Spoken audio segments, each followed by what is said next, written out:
हरिबोध के जीवन में एक घटना घटी कि उन्हें मुश्किल समय में किसी एक मित्र से 5 रुपए उधार लेने पड़े। अब समझ लीजिए 5 रुपए की क्या वैल्यू होती थी उस समय। अब तो 10 रुपए भी भिखारी नहीं लेना चाहता, वो भी कहता आगे चल, नहीं तो ये रुपया देना तो रुपया तो मेरे से ले जा। वैल्यू नहीं रही ना रुपए की।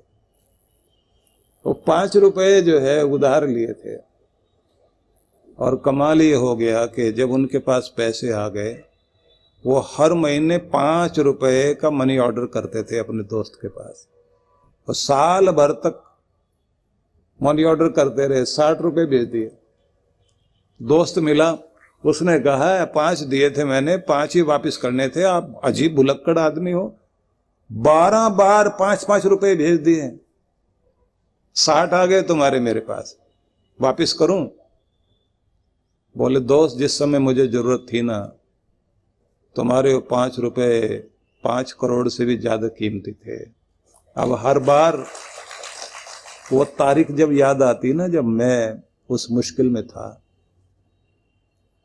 वो तारीख जैसे याद आती है तो उस समय वो 5 रुपए निकाल कर मैं भेज देता हूं, तुम्हें याद करता हूं और कहता हूं तुम्हारा बदला ये 60 देने के बाद भी नहीं चुका सकता हूं, क्योंकि सब ने मना कर दिया था, सब लोगों का रंग ढंग कुछ और था और तुमने जिस तरह से जिस भाव से दिया था वो भाव आज भी मेरे हृदय में लिखा हुआ है कि तुमने जो कुछ किया उसका बार बार भी मैं देता रहूं तो बदला नहीं चुकाया जा सकता। इतनी संवेदनशीलता होना आसान बात है क्या? यहां तो ये मुश्किल है कि अगर किसी के घर से कोई चीज ले भी लें तो जब तक उससे लड़ाई झगड़ा ना हो जाए, बर्तन भी चले जाए ना किसी के घर के, महिलाएं आपस में देवी देती है ना। अब तो पता नहीं ये भाईचारा चलता नहीं चलता, लोकाचार होता था ना। जब तक एक दूसरे के साथ उठा पटक की नौबत ना आ जाए तब तक चीजें वापस नहीं होती। और आदमी ऐसे बोलता है दे देंगे, कहीं भागे जा रहे हैं, नगर छोड़ के जा रहे हैं, शहर से उजड़ कर जा रहे हैं, देंगे तुम्हारा। दिए हुए को भी नहीं लौटाने को तैयार है, मानने को तैयार नहीं। तो ये संवेदनशीलता खत्म हो गई, चित्त की कोमलता खत्म हो गई। दुनिया में जीना मुश्किल इसलिए हो रहा है क्योंकि हमारे चित्त के अंदर कोमलताएं, संवेदनाएं सब मर रही हैं। इसलिए धर्म की आवश्यकता है। धर्म की आवश्यकता है कि व्यक्ति का चित्त इतना कोमल बने, इतनी अंदर उसके स्त्रैण भाव आ जाए, कठोरता कम हो जाए कि हमारे अंदर का प्यार अपना भला तो करे करे लेकिन दूसरे का भी ख्याल रखे, दूसरे की परवाह करने वाले बने, हम दूसरे का भी ध्यान रख सकें। जब आदमी दूसरे की पीड़ा में अपने आप को रखकर सोचने लग जाता है ना, तब पता लगता है कि यह आदमी परमात्मा का ही कोई रूप है। और कल जैसे मैंने एक बात आपसे कही थी ना कि भगवान देखता है कि कहाँ किसके अंदर करुणा है, किसके अंदर दया की भावना है, किसके अंदर दानशीलता है, फिर उसे कभी कभी ऐसे लोगों को मौका देता है। एक संत थे जो ये कहा करते थे कि अगर तुम्हारे अंदर दया, धर्म, करुणा है तो तुम बड़े होकर क्या बनोगे तो ये सोचना तुम्हें डॉक्टर बनना चाहिए, नर्स बनना चाहिए, हॉस्पिटल का काम संभालना चाहिए, क्योंकि करुणा का क्षेत्र वही है जहां तुम जाकर करुणा का प्रदर्शन कर सको। क्योंकि वहां आएंगे वही जिनकी आंख में आंसू हैं, जो दर्द के मारे हैं, जो छटपटाते हुए हैं, जो बीमार है। और जो करुणा वाला आदमी होगा, दया वाला आदमी होगा, उस समय जब वो अपनी सर्विस देता है, बस वो सर्विस नहीं है, वो पूजा बन जाती है। उसको कोई और समाधि लगाने की जरूरत नहीं है, उसकी समाधि तो वहीं लग गई है। इसलिए इस दुनिया को रहने के काबिल बनाने के लिए सत्संग बहुत जरूरी है। नहीं तो हमारे चित्त पर लेप चढ़ाने वाले तो लोग चारों तरफ खड़े हुए हैं। सारा दिन आप टीवी चलाइए, हिंसा, मार धाड़, छीना झपटी, दूसरे का कैसे छीना जाए, कैसे चालाकी कर ली जाए। और ऐसे सीरियल दिखाए जाते हैं कि सीधे आदमी तो बस रोते ही रहते हैं और जो टेढ़े आदमी हैं वो सबको छीन के दूसरों का आनंद मना रहे होते हैं। वो ड्रिंक कर रहे हैं, वो पार्टियां कर रहे हैं, वो मस्ती में जी रहे हैं। और आखिर में अगर कोई फिल्म भी ये दिखाएंगे तो ऐसे दिखाते हैं, भला आदमी पूरी जिंदगी दुखी दुखी रहा और बुरा आदमी मौज मनाता रहा, बस आखिर में ये कहेंगे वो जीत गया भला आदमी और बुरा आदमी मर गया। बस तो मरना तो आखिर में सबने है, तो वो इतना सब कुछ करके मौज औज उड़ा करके मरा, तो संदेश क्या जाता है? मरना तो है ही, चलो बुरी तरह से मर जाएंगे लेकिन पूरी जिंदगी तो आनंद ले लिए ना। तो सबके मन में वही सब आता है कि जो कुछ बाद में होगा देखा जाएगा, पता नहीं अगला जन्म होता भी या नहीं होता है, अब तो जो कुछ मिलता है आनंद मना लेना। और ये एक जीवन दर्शन बन जाता है। पहले कभी चारवाक दर्शन होता था जिसमें ये भावनाएं होती थी कि अपना सुख पाने के लिए तुम जो है किसी का कुछ भी चालाकी से छीनना पड़े, प्राप्त करना पड़े। उनके वो शब्द जो है यावत जीवे सुखम जीवेत ऋणम कृत्वा घृतम पिबेत, जब तक जीना सुख से जीना, कर्जे पर घी मिलता हो तो लेकर पीना है, क्योंकि भस्मीभूतस्य देहस्य पुनरागमनम कुतः, मरने के बाद आदमी को किससे क्या लेना देना है, किसने लेना है और किसने देना है।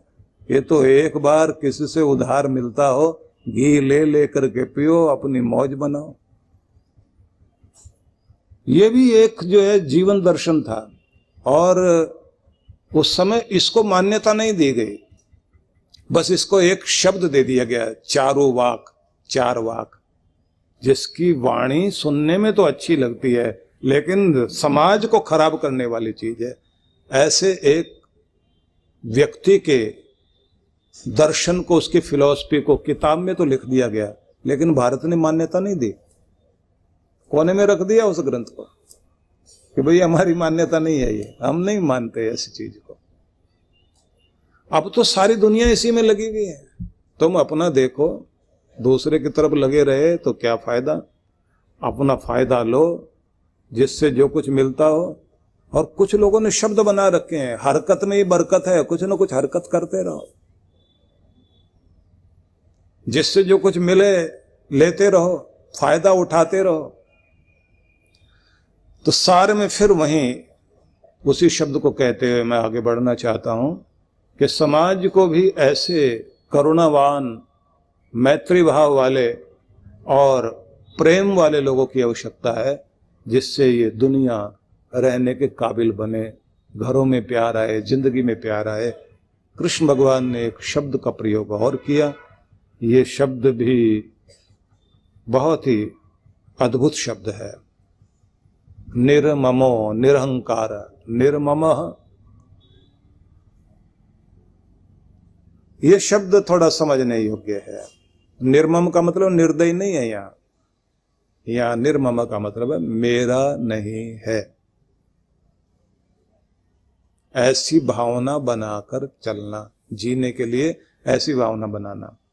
मतलब सब कुछ परमात्मा का है, हम न साथ लाए थे और न साथ ले जाएंगे, यहीं से मिला था और यहीं के लिए मिला था, इसे जोड़ लेना साथ में।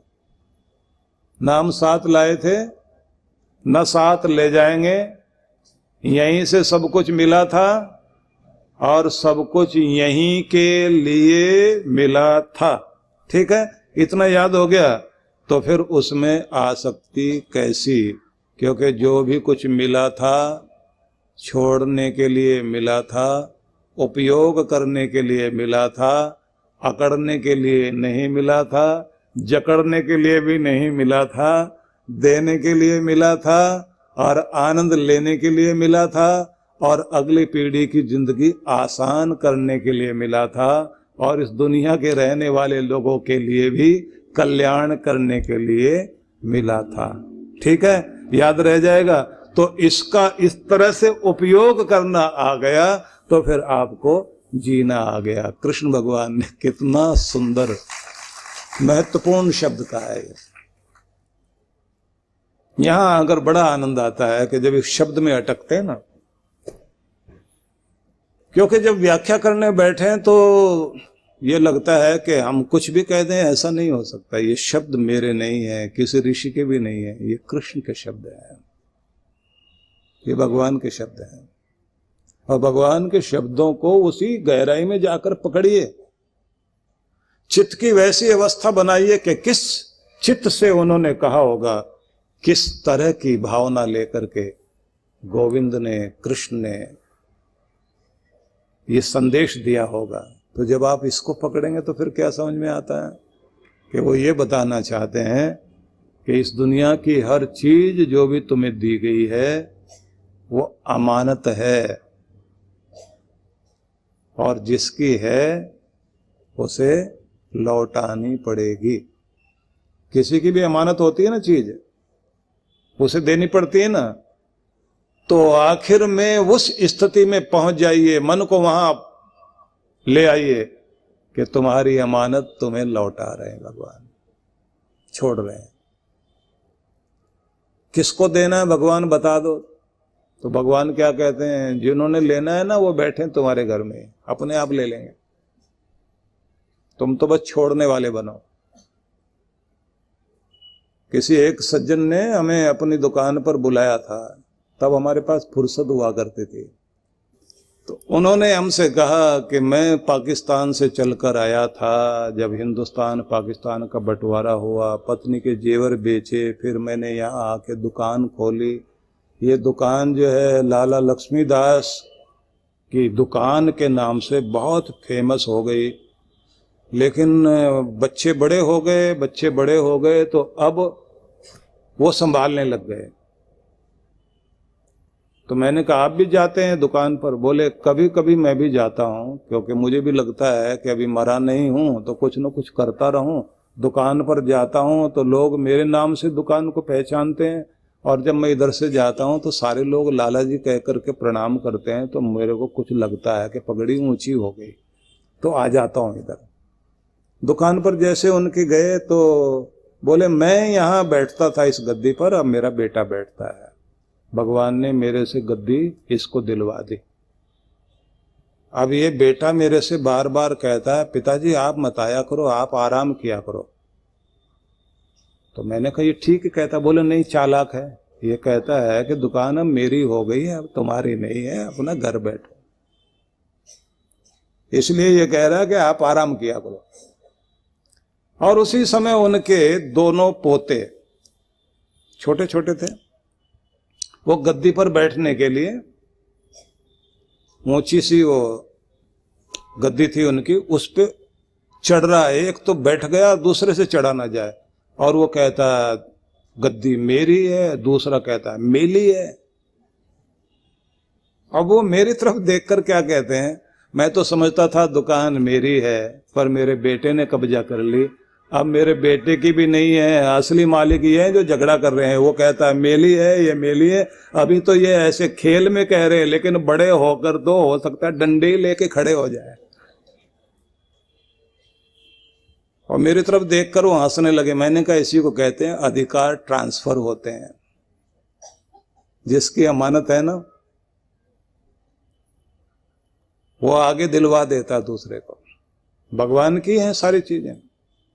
उपनिषद पढ़िए आप, ईशोपनिषद, वहां पर यही तो शुरुआत का संदेश यही है, ईशावास्यमिदं सर्वम यत्किंच जगत्याम जगत्तेन त्यक्तेन भुंजी था मागृध कस्य सिद्धनम। वो बड़ा प्यारा अनुवाद है इसका। ईश आवास्यम इदम सर्वम, इस पूरे जगत में एक ही सत्ता सर्वत्र व्याप्त है, और उसका मतलब होता है मालिक सारी दुनिया का एक है। यत्किंच जगत्याम जगत, जो भी कुछ ये जलता फिरता दौड़ता भागता हिलता डुलता दिखाई देता दुनिया में, जो भी गतिशीलता है दुनिया में, जिसके कारण है वो मालिक एक ही है। तो जो हम लोग सामान्य भाषा में बोलते हैं ना सबका मालिक एक, वो उपनिषद यही कहता है, सबका मालिक एक है। और सारी गतिशीलता, सब कुछ जो परिवर्तन दुनिया में हो रहे हैं, आंधियां तूफान, हवाओं का चलना, पत्तों का सरसराना, नदियों का बहना, फूलों का खिलना, चांद का निकलना, सितारों का चमकना, ये जो भी कुछ इस दुनिया में हो रहा है, ये सारी गतिविधियां जिसके कारण हो रही है, कराने वाला, गतिविधि कराने वाला एक ही है दुनिया में। तो कहा मालिक एक, हरकतें भी, परिवर्तन भी, गतियां भी, गति भी, प्रगति भी, सदगति भी, दुर्गति भी, सारी महागति भी, जो भी कुछ दुनिया में हो रहा है, सब गतियों के पीछे परिवर्तन का सिद्धांत जो काम कर रहा है, उसे चलाने वाला, कराने वाला एक ही है, वो है परमात्मा। तो आगे क्या कहा? तेन त्यक्तेन, इसलिए तुम त्याग से भोगो, भोग करो दुनिया को, लेकिन त्याग को याद में रखो, छोड़ने को याद रखो। क्यों?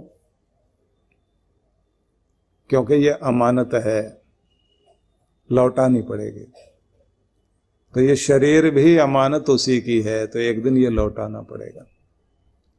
जो घर आपको दिया गया है, नेम प्लेट आपकी लगी है, तो दूसरे की लगेगी, भले ही आपके बेटे की लगे, आप वाली उतरेगी और दूसरे वाले की लगेगी।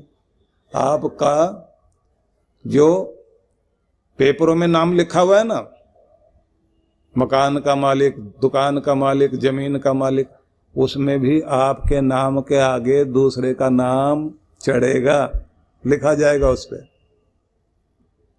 कि पहले मालिक ये था, अब ये है। और वही H.G. वेल्स वाली बात, विज्ञान कथा लेखक हुआ है यूरोप का, बहुत अद्भुत व्यक्ति था H.G. वेल्स। उसने लिखा कि कितने लोग मरे होंगे दुनिया में, का इतने कि जहां तुम खड़े हो हर जगह 10 लोगों के शरीर की मिट्टी, राख जमीन में दबी हुई है। इतने लोग इस दुनिया में अब तक आकर मर चुके हैं।